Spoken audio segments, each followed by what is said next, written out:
I now had a few more and needed to know precisely what she needed from me. I started by asking her what it would be like to be a surrogate. "Are you agreeing to it?" she said.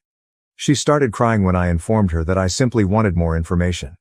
Considering that I have never successfully carried a kid to term, I asked her if she was aware that a doctor might reject me as a surrogate. She claimed to be aware of this and to have simply sent my brother-in-law and I to a center of excellence, so we could act like a couple. After my successful insemination, I would ask that provider to transfer me to her OB/GYN so that I could continue receiving care. My father stepped in and told me that it was a bad idea to try to become a mother by asking me to do something that a doctor wouldn't approve.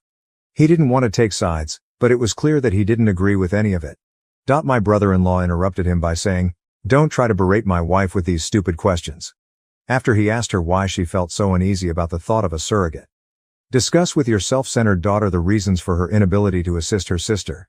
That changed the atmosphere right away. When my partner called me a B***, he began to yell at me. My father told him that he was not allowed to treat his daughters disrespectfully in his house. Everything simply caught fire.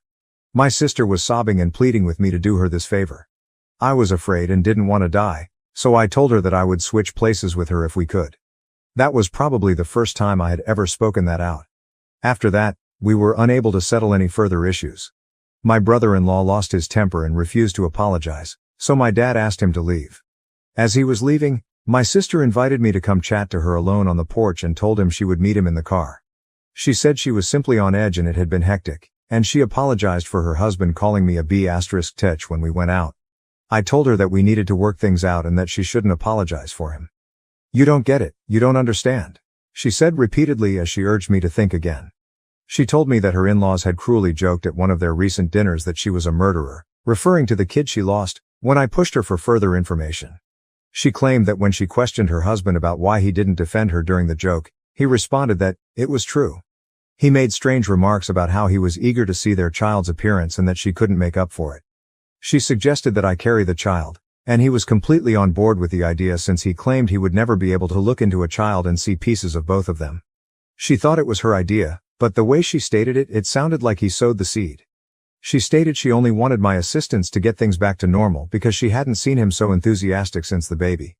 I tried to tell her that what she was attempting to accomplish was incorrect and that nothing would ever be normal again. She replied she would call me later, but he began honking the horn and hurried her to the car. I am not even willing to donate my eggs so that she might have a child with him, even though I feel like I might lose my sister. I looked into the egg donation procedure as you suggested and wow, it was quite different from what I had anticipated. Her divorcing him is what I want. I will never assist her in having children with that man. I honestly